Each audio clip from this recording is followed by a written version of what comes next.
चलिए दोस्तों, आज हम बात करने वाले हैं क्लास नंबर 2 है हमारी, जो बायोलॉजी की क्लास है आरआरबी एएलपी के लिए। ठीक है, तो इसके लिए आरआरबी एएलपी के लिए ये हमारी, और जिसमें हम आपकी बायो पढ़ा रहे हैं। क्या पढ़ा रहे हैं? बायो की हमारी कौन सी क्लास है? ये सेकंड। जिसमें आज हम कौन सी बात करेंगे? किसका बात करेंगे? ब्लड के बारे में।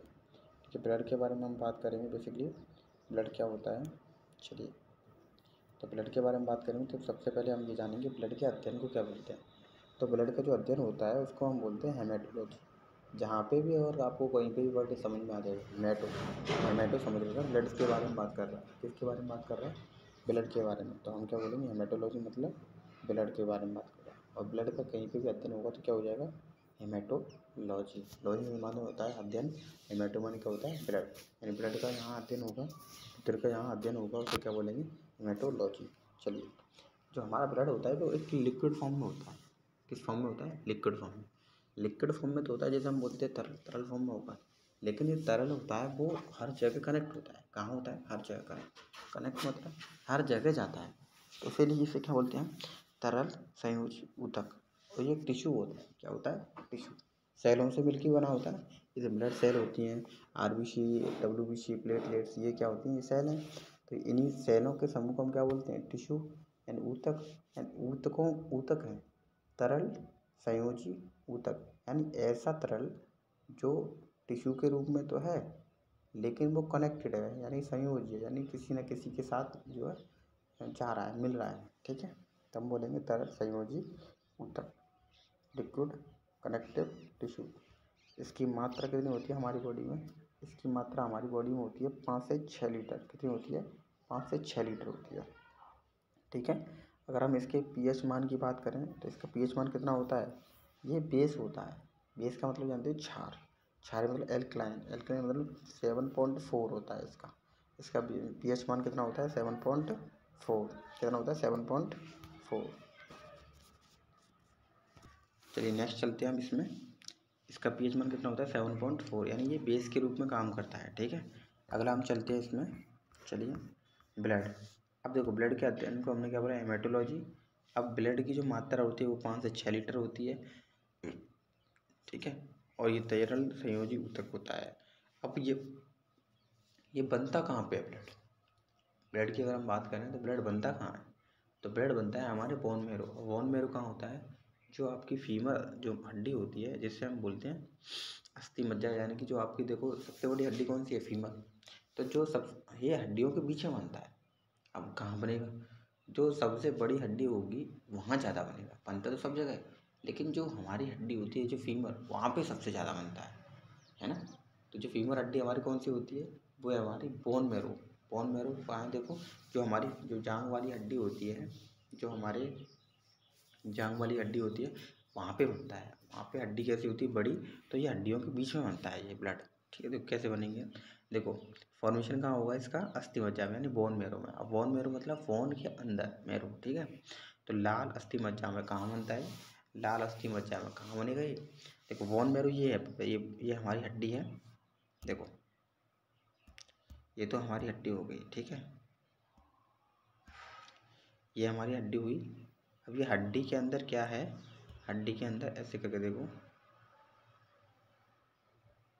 ये हड्डी है। हड्डी के अंदर ये देखो, ये रेड इधर पार्ट है और रेड पार्ट इधर है। ठीक है, बीच में येलो है।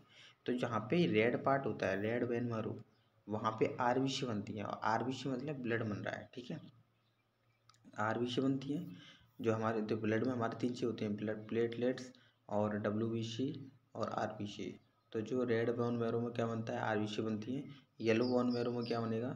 येलो बोन मैरो में देखो बनेगी क्या? डब्ल्यूबीसी और प्लाज्मा बनेगा। क्या बनेगा? डब्ल्यूबीसी और प्लाज्मा, येलो वाले में पार्ट में। ठीक है, अब देखो, सबसे पहले अगर हम बात करें, ये तो हो गया हमारा।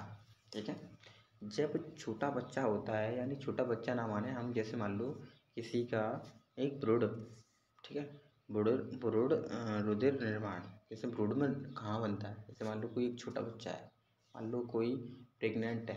ठीक है, और प्रेग्नेंट है और उसका बेबी है, तो वो उसमें भी तो कुछ पार्ट बने होंगे। तो उसमें जो पार्ट बने होंगे, यानी उसमें पार्ट बन रहे होंगे धीरे धीरे 1-2 सप्ताह में जो पार्ट बन जाते हैं, तो उसमें ब्लड कहाँ बनेगा?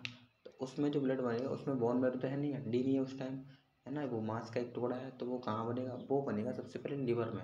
जो लिवर बन जाएगा, लिवर में बनेगा, उसका क्या बनेगा? ब्लड बनेगा। कहाँ बनेगा? लिवर में। अब ये कब बनेगा लिवर में? जब बेबी 3 महीने का हो जाएगा। जब बेबी 3 महीने का हो जाएगा तो उसका जो ब्लड बनेगा वो कहाँ बनेगा? वो बोन मैरो में ना बन के कहाँ बनेगा? वो बनेगा आपका लिवर में। कहाँ बनेगा? लिवर में। भ्रूणीय परत रुधिर निर्माण, यानी जो हमारा भ्रूण परत जो बनती है वो रुधिर निर्माण कहाँ होता है? Embryonic layer blood formation. तो देखो सबसे पहले हम बात करें अब भ्रूण कैसे बनता है। तो देखो भ्रूण बनेगा कैसे, ये देखो, ये समझते हैं भ्रूण।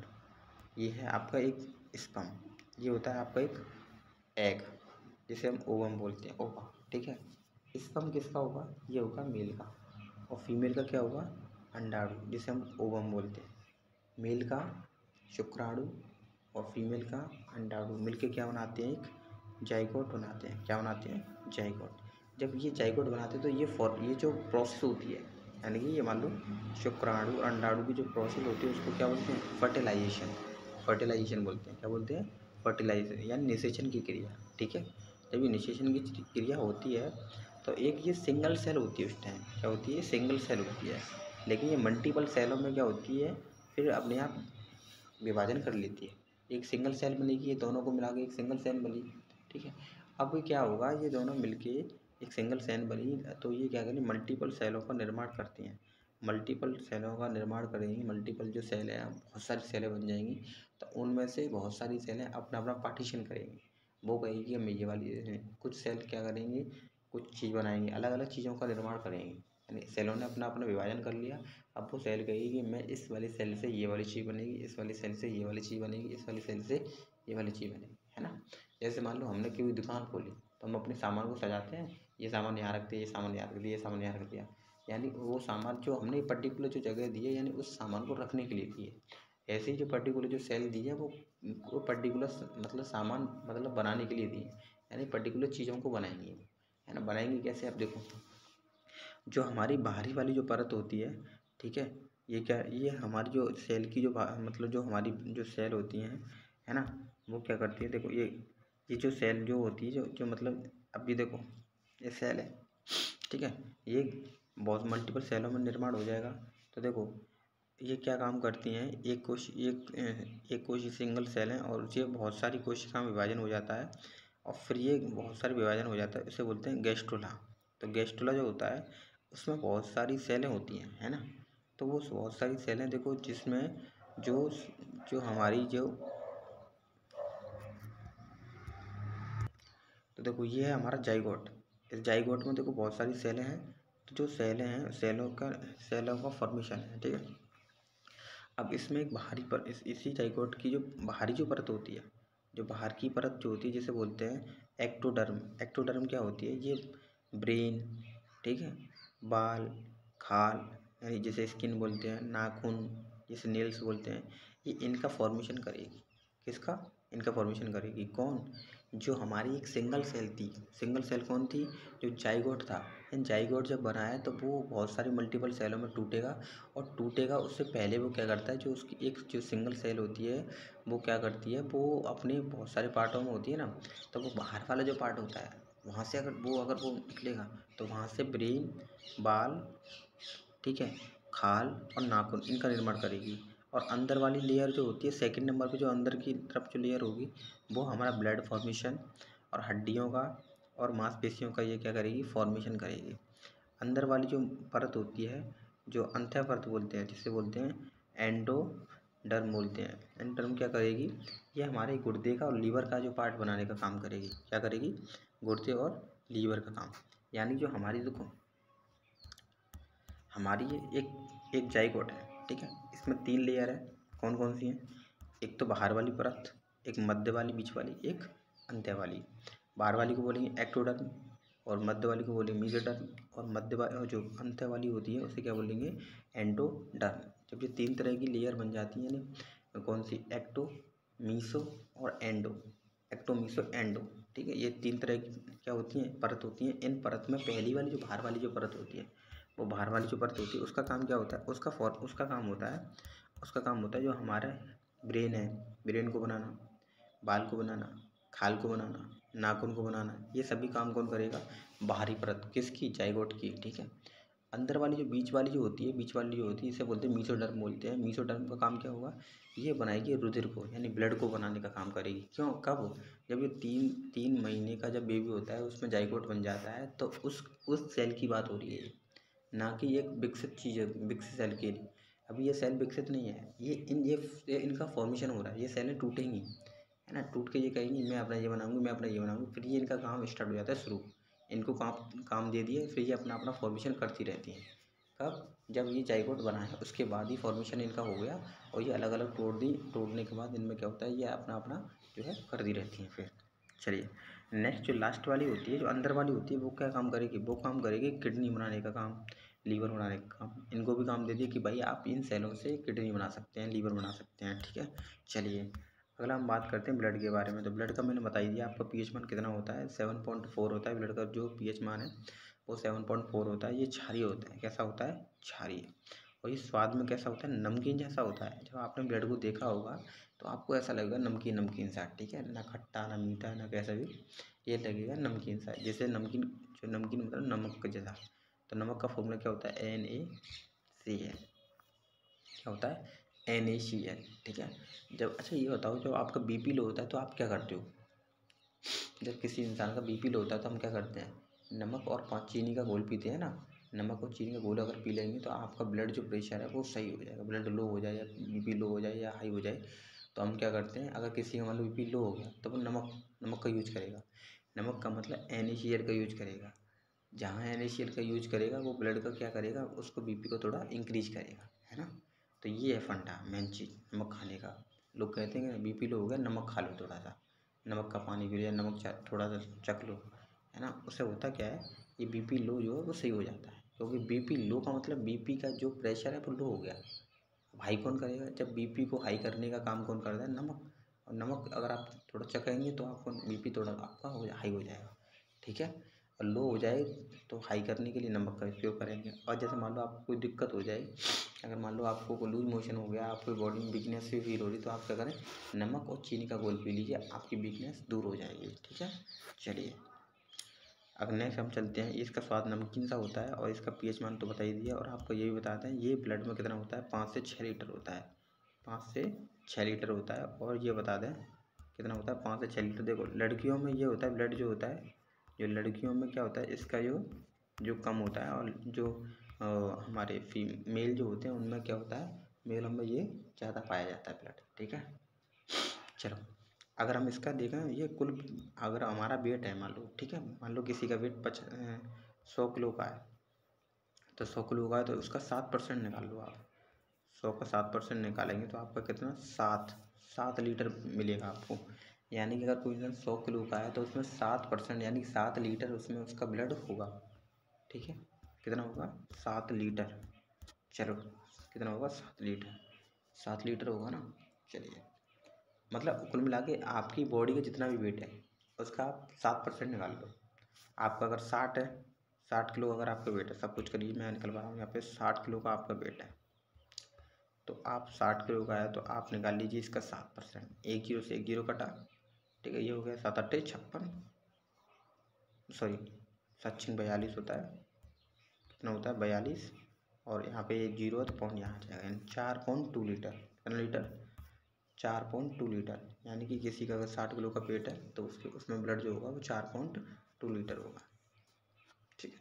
चलिए, अब हम बात करते हैं कि ब्लड के प्रमुख जो घटक हैं, यानी ब्लड बनता कैसे, कंपोनेंट्स ऑफ ब्लड। 100% अगर ब्लड बना है, यानी ब्लड हमारे पास एक बोतल में ब्लड है, तो उसमें क्या क्या चीज़ होगी।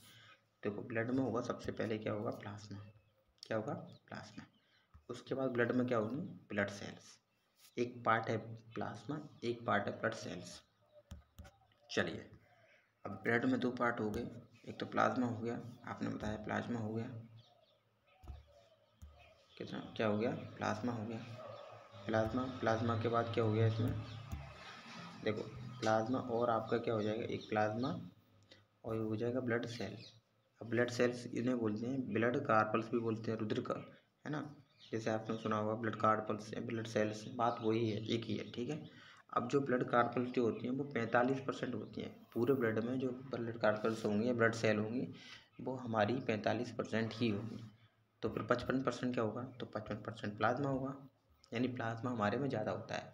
अब प्लाज्मा ज़्यादा कैसे होता है, क्योंकि जो हमारी जो सेल होती है, सेल ही होना काफ़ी नहीं है, लेकिन सेलों को ट्रांसफ़र करने का भी काम होता है। ट्रांसफ़र कौन करेगा, लिक्विड फॉर्म में कौन होता है, प्लाज्मा उनको भेजने का काम करेगा। तो 45% अगर हम देखें तो हमारी जो होती हैं वो होती हैं रुधिर कणिकाएँ, जिन्हें बोलते हैं हम ब्लड रुधिर कोशिकाएँ, ठीक है। अगला हम बात करें इसमें तरल भाग होता है, लिक्विड पार्ट क्या होता है, ये हल्का सा रंग होता है, इसका जो रंग होता है, जो लिक्विड जो होता है, यानी जो इसमें जो पानी होता है वो हल्का पीला होगा। कैसा होगा, लाइट येलो। कितना होगा, हल्का पीला। क्या होगा, हल्का पीला। और इसमें क्या होगा, पोषक पदार्थों का जो इसमें डाइल्यूशन, न्यूट्रिशन, इसमें ही क्या होगी, जो हमारे पोषक पदार्थ हम जो भी खाते हैं वो इसी में घुल जाते हैं। जो पानी होता है ना येलो कलर का, वो उसी में क्या हो जाता है, वो घुले हुए होते हैं। जो भी, जैसे मान लो हमने संतरे का जूस पिया, मान लो इंसान मोटा कैसे होता है, ब्लडों के द्वारा ही तो एनर्जी आती है, इधर उधर ट्रांसफर होती है सेलों के, सब सेलों के पास जाएगी, है ना, एनर्जी ब्लड के थ्रू। तो ब्लड्स के थ्रू जाती है, तो क्या करते हैं कि मतलब जो पोषक पदार्थ जो हमने खाए हैं वो हमारे कहाँ जाते हैं, ब्लड में जाते हैं। ब्लड में जैसा हम खाते हैं वैसा ही हमारा ब्लड काम करता है। अगर मान लो हमने कोई हैवी मतलब फैट वाला खाना खा रहे हैं, जिसमें हैवी मतलब वो है, पसा है, तो उससे क्या होता है, हमारी बॉडी जो है वर्क थोड़ा स्लो करती है ना। क्यों, और थोड़ा सा मतलब प्रॉब्लम होती है बॉडी को, है ना, उस चीज़ को पचाने में, ठीक है। तो उसको क्या करते हैं, इसके तो जो हमारी जो अभी हमने चीज़ खाया है वो ब्लड में जाएगी, और ब्लड में जाएगी वो चीज़, तो ब्लड में क्या हो जाएगी, घुल जाएगी। और घुलने के लिए क्या होती है, जितने भी हम पोषक तत्व हम जो भी खाते हैं वो हमारे ब्लड में जाते हैं, ब्लड में घुलते हैं, ठीक है। चलिए, सबसे पहले हम समझते हैं कि प्लाज्मा क्या है। एक्चुअली प्लाज्मा हमारी बॉडी में कितना होता है, 55% हम जानते हैं, 55% प्लाज्मा होता है, ठीक है। और 45% क्या होता है, 45% जो हमारी आरबीसी मतलब जो हमारी ब्लड सेल्स होती हैं, कितनी होती हैं, 45% क्या होती हैं, ब्लड सेल्स होती हैं। तो चलिए हम जानते हैं सबसे पहले इनके बारे में। चलिए, तो देखो प्लाज्मा क्या होता है, ये भी क्या होता है, ये प्लाज्मा की प्रोटीन, प्लाज्मा एक प्रोटीन है। प्लाज्मा को हम क्या बोलते हैं, प्लाज्मा की प्रोटीन। तो देखो प्लाज्मा की प्रोटीन अगर हम बात करें इसमें, तो देखिए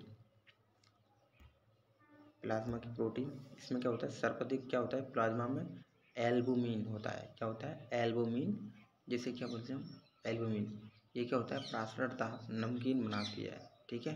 दूसरा होता है ग्लोबुलिन। क्या होता है, ग्लोबुलिन, ये प्रतिरक्षा के समान कार्य करती है। और फाइब्रोनोजिन, ये ब्लड रुधिर तक का जमने में सहायक होती है। फाइब्रोनोजिन, देखो जो हमारा ब्लड होता है लिक्विड फॉर्म में होता है, लिक्विड में क्या होता है, लिक्विड में क्या होता है, ये 3 चीज़ होती हैं।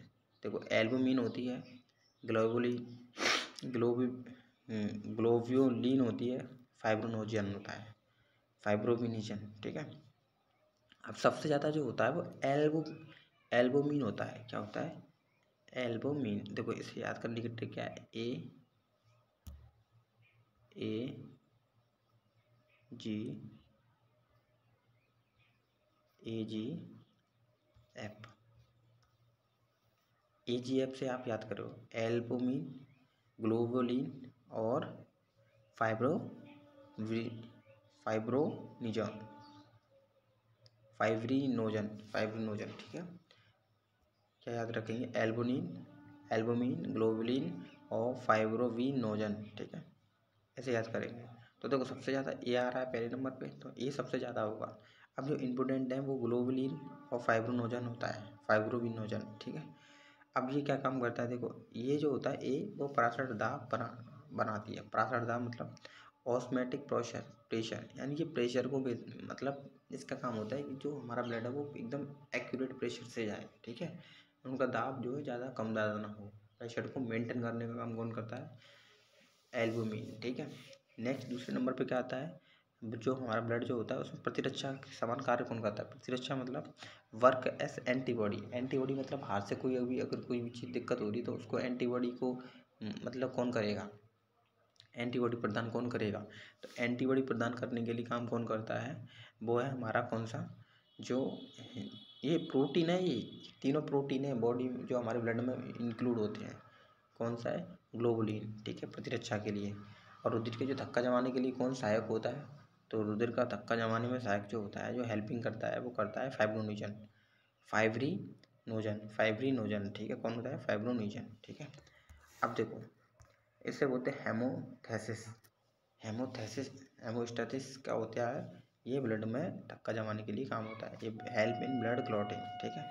अब देखो, ब्लड का जो ब्लड क्लॉटिंग हो जाती है, मान लो कहीं पे आप कट गए, अब ब्लड क्लॉटिंग यानी ब्लड को रोकने का काम कौन कौन करता है? तो ब्लड क्लॉटिंग करना, ठीक है।